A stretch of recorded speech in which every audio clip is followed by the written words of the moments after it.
మనకు కార్యక్రమంలో పాల్గొంటున్న మరొక ట్రస్టీ శ్రీ గండి విశ్వనాథ్ గారు మనకి ఈ కార్యక్రమంలో ప్రముఖులు మనం పిలిచాం.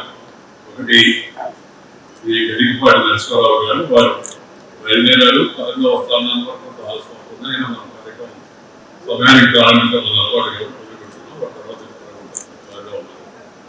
తర్వాత శ్రీ వేదవ్యాస ఆనంద భట్టారు గారు రోజు హనుమాచార్య కీర్తనలు పెట్టుకుంటాం.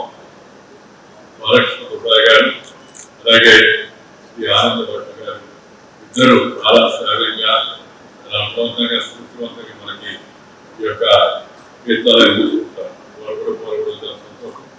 అలాగే మధ్యాహ్నం మన ఎస్పీ బాలసుందర్ గారు సోదరి ఎస్పీ శైలజ కూడా వచ్చినట్టు వస్తుంది. ఆమె మన కార్యక్రమంలో పాల్గొని కాసేపు మనందరికీ సంతోషాలు కలిగిస్తున్నాం. ఈరోజు ఆహారం ఇవ్వడం కాదు, సంపాదించుకునే మార్గాన్ని చూపించాలి. మనం చాలా చూస్తున్నాం ప్రభుత్వాల పోటా పోటీలుగా అది ఫ్రీ ఇది ఫ్రీ అన్ని ఫ్రీ అని చెప్తున్నారు. ఎక్కడి నుంచి చేస్తారా అంటే కూడా ఫ్రీ మేము పోయిన వస్తే వాడి అని పద్ధతి.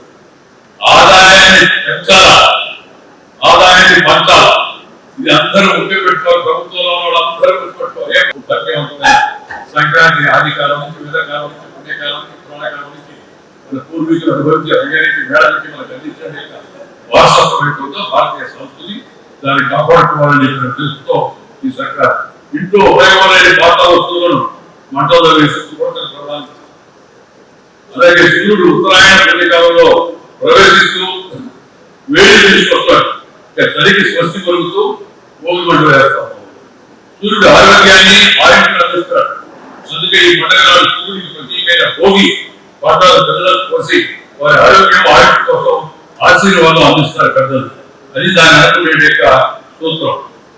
రెండో రోజు పెద్ద పండుగ మన జీవితానికి కారణమైన మన పూర్వీకులు తల్లిదండ్రులు లేకపోతే వారి తల్లిదండ్రులు వాళ్ళందరినీ స్మరించుకునే పండుగ. వారి దారిలో నడవడం కోసం చూసుకునే నిర్ణయం చేసే పండుగ. పెద్దలకు పెట్టుకోవడం ద్వారా మన గతం గురించి భవిష్యత్తు తెలుస్తుంది. మనం ఎక్కడి నుంచి వచ్చాం, మన సంస్కృతి ఏమిటి, మన పెద్దలతో అవగాహన అవుతుంది. అందుకని అందరూ చెప్తున్నాను, పూర్తి పేరు చెప్పండి, పూర్తి పేరు చెప్పండి. దానిపైన మన చిరునామా తెలుస్తుంది. మాతృభాషలో చదువుకోండి, అమ్మ భాషను అందరూ గుర్తుపెట్టుకోండి. మాతృభాష కళలాంటిది, ఇంగ్లీష్ భాష కళద్దాలు లాంటిది. కడుంటే కళద్దాలు పనిచేస్తాయి అని ప్రశ్న చెప్తుంటే మాతృభాష, మాతృశక్తి అమ్మ, మన ఊరు, మన పెద్దలు వీళ్ళందరినీ మనం ఎప్పుడు గుర్తుపెట్టుకోవాలి. అలాగే మాతృ దేశం చెప్పబోదు మన ఊరు. మనం పెద్దవాళ్ళమైనా మీరు ఎంత పెద్ద ఐఏఎస్లైనా డాక్టర్లైనా యాక్టర్లైనా ఇంకేదైనా పెద్ద వ్యాపారస్తులైనా మన పుట్టిన ఊరికి కొంత మేలు చేయాలి. దాంతో పాటు మనము మన యొక్క మాతృ దేశాన్ని ఈ పవిత్రమైన భారతదేశం కుటుంబం మన అదృష్టం. ఈ భారతీయ సంస్కృతి భారతదేశాన్ని గుర్తుపెట్టుకోవాలి. దాంతో కూడా మన పాఠాలు చెప్పినా మనకు మార్గాలు బోధించిన గురువులు, మొట్టమొదటి గురువులు ఎవరు మనకి తల్లిదండ్రులు, తాతలు, అమ్మమ్మలు, వాళ్ళని గుర్తుపెట్టుకోవాలి. ఆ తర్వాత మనకి పాఠాలు చెప్పి స్కూల్లో పాఠాలు చెప్పిన గురువులు గుర్తుపెట్టుకోవాలి. మనం చదువుకునే పాఠశాలను గుర్తుపెట్టుకోవాలి. మన ఊరిని గుర్తుపెట్టుకోవాలి. గుర్తుగా కొద్దిగా ఏదైనా చేయాలా అనే భావన ఈ సంక్రాంతి పండుగ మనకు అందిస్తుంది. మూడో రోజు కనుమ పండుగ. పశు పక్షాలను సైతం సైతం గౌరవించే జాతకం మా తాత చిన్నప్పుడు చెప్తుండేవాడు. సంతోషం జరిగేది, గతకం జరిగేది, భక్తులు వచ్చే జ్ఞాపకంపై మంచి శ్రీనివాస్ గారు మిత్రుడు, పద్మ పురస్కార గ్రహీత యాదగిరి లక్ష్మీప్రసాద్ గారు, అలాగే స్వర్ణ భారత శ్రేయోభిలాషిగా మొదటి నుంచి ఈఎంఆర్ ట్రస్ట్ మాతో కలిసి పనిచేస్తుంది. ప్రస్తుతం ముఖ్యుడు యొక్క శ్రీ డివి నాగేశ్వరరావు గారు, అలాగే విజయవాడ చాప్టర్ అధ్యక్షుడు మండవ ప్రభాకరరావు గారు. సంప్రదాయాన్ని ఆచరణాత్మకంగా చూపించే పండుగ సంక్రాంతి. మన సంస్కృతి వైభవాన్ని కళ్ళకు కట్టే పండుగ కూడా సంక్రాంతి. ఒక మాటలో చెప్పాలంటే మన తెలుగు పండుగ సంక్రాంతి. సంక్రాంతి పండుగలో హరిదాసులు పిలిపించాం, అలాగే గంగిరెడ్డి వాళ్ళు పిలిపించాం, అలాగే కళాకారులతో రైతులు పండిన ధాన్యాన్ని బహుమతులుగా వాటిని అందిస్తారు. పాతను వదిలి కొత్తను చేపట్టాలని, పాతను గుర్తుపెట్టుకోవాలి, పాతను వదిలిపెట్టాలా. అతను ఉన్నాయి కదా వాడే అనేక అయితే దానికి నేను శుభాకాంక్షలు. అందరూ దయచేసి కార్యక్రమాలు పూర్తయ్యేంత వరకు రండి, మధ్యలో అభివృద్ధి వెళ్ళకండి. తప్పనిసరిగా పోవాల్సి వస్తుందన్నా వెళ్ళి క్వైట్గా వెళ్ళి మనకు వీటిలో లోపల పెట్టే ప్రయత్నం చేయాలి. పోయేటప్పుడు 10 మందిని పెట్టినప్పుడు 5 మందిని పలకరించి డిస్టర్బ్ చేసి మన మీటింగ్ డిస్టర్బ్ చేసి మనసులో డిస్టర్బ్ చేసి అప్పుడు దయచేసి ఎవరు చేయొద్దని మిమ్మల్ని అందరినీ కోరుతూ మీ అందరూ కూడా ఉండి సాయంత్రం కార్యక్రమం అయిన తర్వాత వెళ్ళాల్సింది. ఒకసారి మీరందరూ ఈసారి ఎక్కువ మంది కలవలేదు, తిరణాలపల్లి చూద్దామని చెప్పారు. కేవలం శిష్యులుగా ఉండి విజయవాడతో సంబంధం ఉన్న అక్కడ జిల్లాల వాళ్ళని చెప్పారు. అప్పుడు అక్కడైతే అందరినీ చూసుకుంటాము. ఈసారి పరివర్తన చేశాం. ఈ పరిమితమైన దానికి మీరు అందరూ చాలా చాలా సంతోషం. మరొకసారి ఈ యొక్క ద్వారా ఈ మంచి కార్యక్రమాలు చేపడుతున్న వర్ణ భారత ప్రస్తుతి మేనేజింగ్ చెప్పే అమ్మాయి దీపా వెంకటి ఇతర ట్రస్టీలు అందరినీ నేను హృదయపూర్వకంగా అభినందిస్తున్న వాళ్ళ స్ఫూర్తితో మనం కూడా మన జీవితంలో ఏదో ఒక మంచి పని చేద్దాం అనే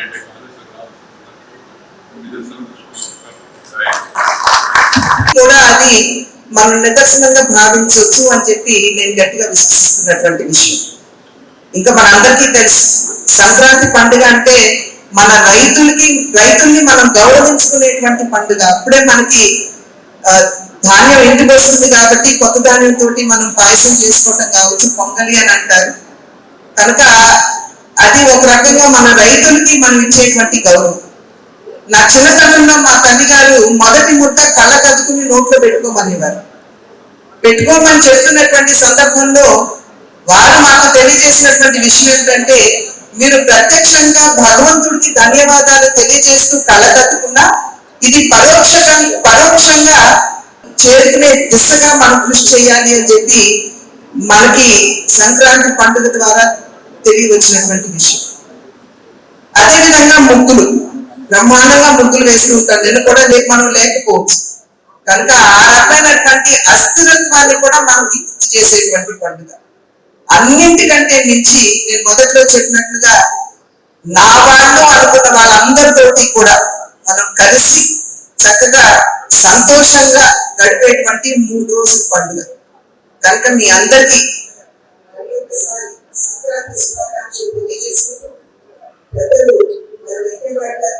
అదేవిధంగా దీప మరి సర్వభారతి నేపథ్యంలో వారు ఈ యొక్క కార్యక్రమాన్ని నిర్వహిస్తూ మనందరినీ ఒక చోటకి తీసుకుని వచ్చి ఒక రోజంతా సంతోషంగా అందరితో కలివిడిగా కలిసి సమయం గడిపేటువంటి ఒక మంచి కార్యక్రమాన్ని చేపట్టినందుకు దీప గారిని నేను హృదయపూర్వకంగా అభినందిస్తూ నాకు ఈ అవకాశాన్ని ఇచ్చినందుకు పెద్దలందరికీ కూడా పేరు పేరున ధన్యవాదాలు తెలియజేసుకుంటూ సెలవు తీసుకుంటున్నాను. నమస్కారం.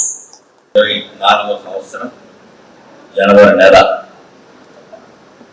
12వ తేదీ విజయవాడలోని స్వర్ణ భారతి ట్రస్ట్ ఆధ్వర్యంలో జరుగుతూ ఉన్న సంక్రాంతి సంబరాల సందేశానికి అందరికీ హృదయపూర్వకంగా స్వాగతం పలుకుతాం.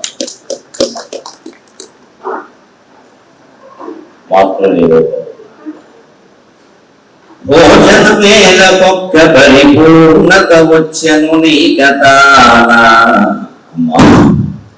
ఇది 1 గంట అంటే భోజనాల సమయం, మీకే కాదు నాకు సమయం దాటిపోయింది. అందుకని భోజనాల గురించి ఒక ప్రార్థన చేసి అందులో ప్రవేశిద్దాం.